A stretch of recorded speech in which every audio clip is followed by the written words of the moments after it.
প্রিয় দর্শক আসসালামু আলাইকুম। এমএস কিচেন ইউটিউব চ্যানেল থেকে সবাইকে ওয়েলকাম জানিয়ে আজকের এপিসোডটি শুরু করছি। আমার আজকের এপিসোডে থাকছে মূলা শাকের পাকোড়া বা বড়ার রেসিপি। চলুন তাহলে আর কথা না বাড়িয়ে এই দারুণ মজার এই রেসিপিটি আপনাদের সাথে শেয়ার করি। এই মূলা শাকের পাকোড়া তৈরি করার জন্য প্রথমে আমাদের এখানে লাগবে এক আটি মূলা শাক। আমি এখানে এক আটি মূলা শাক খুব ভালোভাবে ধুয়ে তারপর নিয়ে এসেছি। এবার আমি এই মূলা শাকগুলোকে একটা নাইফের সাহায্যে কুচি কুচি করে কেটে নেব। আমি নাইফের সাহায্যে কুচি করে নিচ্ছি। আপনারা চাইলে দা বটি যে কোনো কিছু দিয়ে কুচি করে নিতে পারেন, কোনো অসুবিধা নেই। যতটা সম্ভব একেবারে মিহি কুচি করে নিতে হবে। এই মূলা শাক একটু তেতো ভাব আছে, তাই অনেকেই এই মূলা শাকটা পছন্দ করেন না।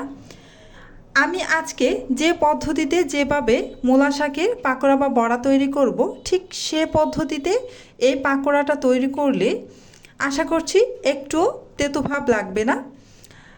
যারা তেঁতুর কারণে এই মূলা শাক খেতে চান না, ওনারা এভাবে বড়া তৈরি করে খেতে পারেন। আশা করছি অনেক বেশি ভালো লাগবে। এই যে আমার শাকগুলোকে কুচি করে নেওয়া হয়ে গিয়েছে।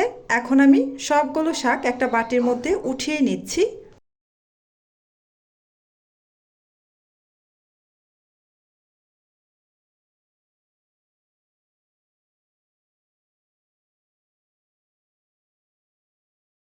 আমার এই বাটিটা অনেক বেশি ছোট হয়ে গিয়েছে, তাই আমি অন্য একটি বড় বাটি নিয়ে নিব।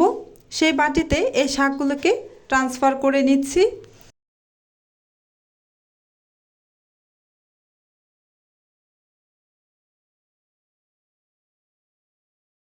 এই শাকের তেতো ভাবটা কাটানোর জন্য আমি এখানে স্বাদ মতো লবণ দিয়ে দিচ্ছি।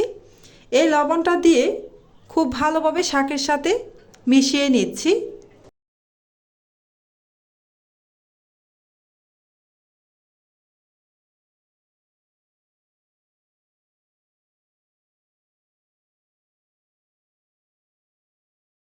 শাকের সাথে লবণটা আমি খুব ভালোভাবে মিশিয়ে নিয়েছি। এবার আমি ঢাকনা দিয়ে ঢেকে 10 মিনিট রেস্টে রেখে দিয়েছিলাম। এই যে 10 মিনিট পর আমি ঢাকনা খুলে এবার হাতের সাহায্যে খুব ভালোভাবে এই শাকগুলোকে চিপে চিপে সম্পূর্ণ পানি ফেলে দিব। এই যে দেখতেই পাচ্ছেন আমি খুব ভালোভাবে চিপে চিপে নিচ্ছি। এতে করে এই শাকের মধ্যে যে পানি আছে সেই সম্পূর্ণ পানিটা বেরিয়ে আসবে, আর এই শাকের মধ্যে যে তেতো ভাবটা আছে সেটাও অনেকটা কেটে যাবে। এই যে এবার আমি চিপে চিপে এই শাকগুলোকে অন্য একটা বাটিতে উঠিয়ে নিচ্ছি। দেখতেই পাচ্ছেন সবগুলো শাক আমি চিপে পানিটা আলাদা করে নিয়েছি। এই যে দেখতেই পাচ্ছেন এক আটি শাক আমার একেবারে অল্প হয়ে গিয়েছে।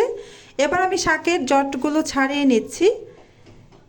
এখন আমি এতে দিয়ে দিব মসুরির ডাল। আমি এই মসুরির ডালটাকে বেটে নিয়েছি, একেবারে মিহি পেস্ট করিনি। এই যে এবার আমি কাঁচামরিচ দিয়ে দিলাম 3টি, আর দিয়ে দিব রসুন কুচি। রসুন কুচি আমি এখানে একটি বড় সাইজের রসুন কুচি করে নিয়েছি। এবার দিয়ে দিচ্ছি পেঁয়াজ কুচি। আমি এখানে মাঝারি সাইজের 2টি পেঁয়াজ কুচি নিয়ে নিয়েছি। দিয়ে দিলাম হাফ চা চামচ মরিচের গুঁড়া, হাফ চা চামচ হলুদের গুঁড়া, আর দিয়ে দিচ্ছি ধনিয়ার গুঁড়া হাফ চা চামচ পরিমাণ। এবার আমি এতে অ্যাড করে দিব চাউলের গুঁড়া। এখানে আমি 4 টেবিল চামচ পরিমাণ চাউলের গুঁড়া নিয়ে নিয়েছি। এবার এতে অ্যাড করে দিচ্ছি ধনিয়া পাতা কুচি 3 টেবিল চামচ পরিমাণ। এবার হাতের সাহায্যে খুব ভালোভাবে সমস্ত উপকরণ একসাথে মেখে নিব। এখানে আমি আরও চিনি অ্যাড করব, সেটা একটু পরে মেখে নেওয়া হয়ে গেলে তারপর আমি এখানে চিনি অ্যাড করব। এই তো আমার মেখে নেওয়া হয়ে গিয়েছে। এবার আমি 1 টেবিল চামচ পরিমাণ চিনি অ্যাড করে আবারও খুব ভালোভাবে চিনিটা মিশিয়ে নিচ্ছি। দেখতে পাচ্ছেন আমি খুব ভালোভাবে মেখে চিনিটাকে মিশিয়ে নিচ্ছি। এভাবে খুব ভালোভাবে চিনিটা মিশিয়ে নিতে হবে। এই তো আমার মেখে নেওয়া হয়ে গিয়েছে, বড়ার শেপ দেওয়া যাচ্ছে। এবার আমি বেজে নিব, তাই চুলায় চলে আসলাম। চুলায় একটা কড়াইতে পর্যাপ্ত পরিমাণ তেল গরম করে এতে আমি বড়ার শেপে দিয়ে দিচ্ছি।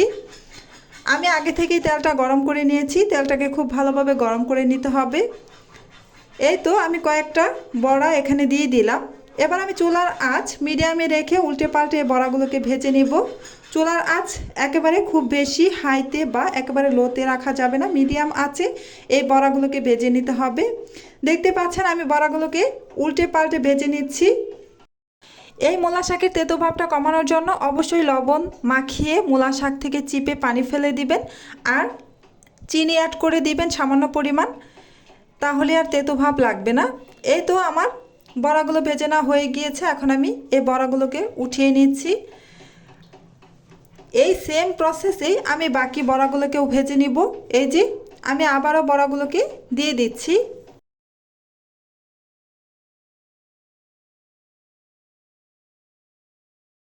সবগুলো বড়া আমার ভেজে না কমপ্লিট হয়ে গিয়েছে। দেখতেই পাচ্ছেন কত সুন্দর একটা কালার এসেছে আর খেতেও দারুণ টেস্টি ছিল এই বড়াগুলো, একটুও তেতো ভাব লাগেনি। আপনারা চাইলে বাসায় একবার হলেও ট্রাই করে দেখতে পারেন।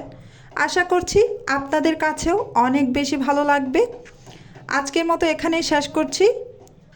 আপনারা অনেক বেশি ভালো থাকবেন, সুস্থ থাকবেন।